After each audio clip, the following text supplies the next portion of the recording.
تیسری جو عظیم عبادت اس زمانے کے اندر اللہ تعالیٰ نے رکھی ہے وہ قربانی کی عبادت، اور ایام نحر میں یعنی 3 دن جو ہیں 10، 11، 12 ذوالحجہ، اس میں حدیث میں آتا ہے کہ کوئی عبادت اللہ کو اتنی محبوب نہیں جتنا خون بہانا یعنی قربانی کا. تو یہ بڑی عظیم عبادت ہے اور چلی آ رہی ہے حضرت آدم علیہ السلام کے وقت سے. حضرت آدم علیہ السلام کے بیٹوں نے بھی قربانی کی تھی، اس کا ذکر قرآن کریم میں ہے. اور اس کے بعد تمام انبیاء کرام کی شریعتوں میں قربانی کسی نہ کسی صورت میں موجود رہی ہے، اور نبی کریم سرور دو عالم صلی اللہ علیہ وسلم کی شریعت میں یہ 3 دن قربانی کے لیے مخصوص فرمائے گئے. آج اس کے بارے میں کچھ غلط فہمیاں لوگوں کے دلوں میں کچھ پیدا ہو رہی ہیں اور کچھ پیدا کی جا رہی ہیں. الیاذ باللہ، جن لوگوں کو دعویٰ ہے کہ ہم اپنے عقل سے کام لیتے ہیں، وہ یہ کہتے ہیں کہ بھائی یہ قربانی کی عبادت جب ادا کی جاتی ہے، اتنے جانور قربان کیے جاتے ہیں تو قوم کا اربوں روپیہ یہ اس کے اندر خرچ ہو جاتا ہے، نالیوں میں بہہ جاتا ہے. تو بجائے اس کے کہ قربانی کریں ہم، اتنے روپے جو ہم کسی فقیر کو دے دیں، کسی غریب کو دے دیں اور اس کی مدد کر دیں تو یہ شاید زیادہ ثواب ہوگا. وہ تو شاید بھی استعمال نہیں کرتے، وہ تو کہتے ہیں ضرور ایسا کرنے میں زیادہ ثواب ہوگا. ابھی مجھ سے کوئی صاحب ذکر کر رہے تھے کہ کسی نے یہ اعلان کیا ہے کہ میں اگر قربانی کرتا، میرے گھر والے قربانی کرتے تو اتنے 1000 روپے خرچ ہوتے، تو میں نے اس 1000 روپے میں کولر لگا دیا ہے اپنے محلے کے اندر جس سے لوگ ٹھنڈا پانی پیئیں. تو بجائے قربانی کرنے کے میں لوگوں کے فائدے کے لیے کولر لگا دیا تاکہ اس سے لوگ فائدہ اٹھائیں. ان عقل سے پیدل لوگوں کو یہ پتہ نہیں ہے کہ ہر عبادت کا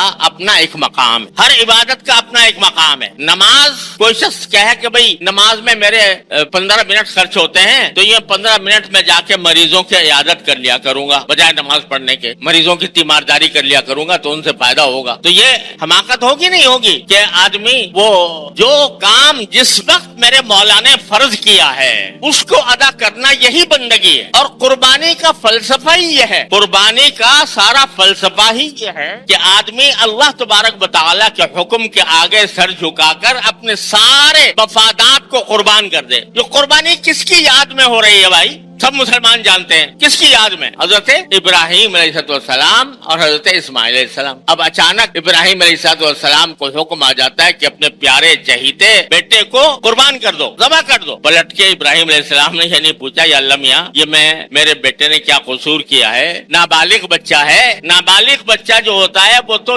جہاد کی حالت میں بھی، جنگ کی حالت میں بھی اس کو مارنا جائز نہیں ہے. اور یہ نہ جنگ کی حالت ہے نہ کچھ ہے، نہ اس نے کوئی گناہ کیا ہے، یہ معصوم بچہ ہے، کیوں قربان کروں اس کو؟ اللہ تعالیٰ سے پلٹ کے نہیں پوچھا. بیٹے سے کہا کہ بیٹا میں تمہیں خواب میں دیکھ رہا ہوں کہ میں تمہیں ذبح کر رہا ہوں. بیٹے کو بتایا کہ انبیاء کا خواب بھی وہی ہوتا ہے. تو اس سے پوچھا بتاؤ تمہاری کیا رائے ہے؟ منظور ماذا ترى. تو بیٹا بھی اگرچہ نابالغ تھا لیکن وہ بیٹا تھا جس کے صلب سے رحمت العالمین صلی اللہ علیہ وسلم تشریف لانے والے تھے. اس نے بھی پلٹ کر یہ نہیں کہا ابا جان مجھ سے کیا قصور ہوا، مجھ سے کیا غلطی ہوئی جس کی وجہ سے مجھے قتل کیا جا رہا ہے. جواب میں کیا بولا؟ جواب میں کہا کہ افعل ما تؤمر یا ابت افعل ما تؤمر. ابا جان جس بات کا آپ کو حکم دیا گیا ہے وہ کر گزری ہے اور میری فکر نہ کیجئے. ستجدنی انشاءاللہ من الصابرین. آپ مجھے انشاءاللہ صبر کرنے والوں میں پائیں گے. یہ ہے نا یادگار قربانی کی. تو اس سے آپ بتاؤ کہ یہ جو حکم تھا کہ میں اپنے بیٹے کو قربان کر دو،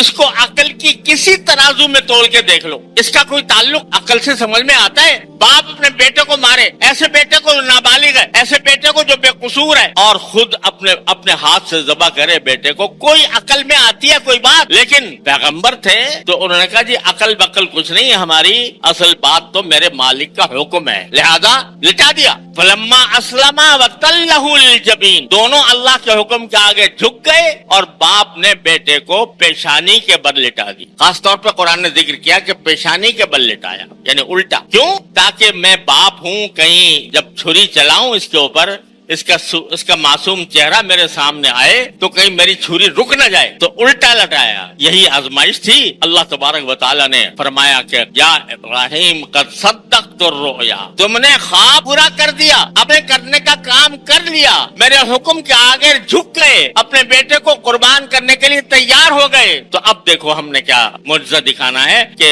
اسماعیل تو ایک جگہ بیٹھے مسکرا رہے ہیں اور ان کی جگہ ایک مینڈھا ذبح کیا ہوا پڑا ہے. یہ ہے نا اصل ابراہیم, یہ سنت ابراہیمی. تو یہ سنت تو ہے ہی اس کام کے لیے کہ جب اللہ تبارک و تعالیٰ کا حکم آ جائے تو عقل کے گھوڑے دوڑانا یہ بندے کا کام نہیں ہے. بندے کا کام یہ ہے کہ اس کو اتباع کرے. یہ جو تم عقل کے گھوڑے دوڑا رہے ہو کہ اربوں روپیہ خرچ ہو جائے گا ملت کا, تو یہ عقل کے گھوڑے کہیں اور بیچ کے آؤ. اللہ کا حکم ہے لہذا کرنا ہوگا. پہلی بات تو یہ ہے. اور سچی بات یہ ہے کہ اگر قربانی کی اصل حقیقت, اس کا اصل فلسفہ سمجھ میں آ جائے اور اس کے تحت بندہ قربانی کرے, اور وہ فلسفہ کیا ہے کہ اللہ کے حکم کے آگے میں اب میری عقل بھی قربان, میرا مال بھی قربان, میری جان بھی قربان. یہ فلسفہ اگر دل میں بیٹھ جائے قربانی کا, بتاؤ پھر جرائم رہیں گے دنیا میں؟ دنیا سے جرائم ختم کرنے کا واحد راستہ یہ ہے کہ دلوں میں اللہ تبارک و تعالیٰ کی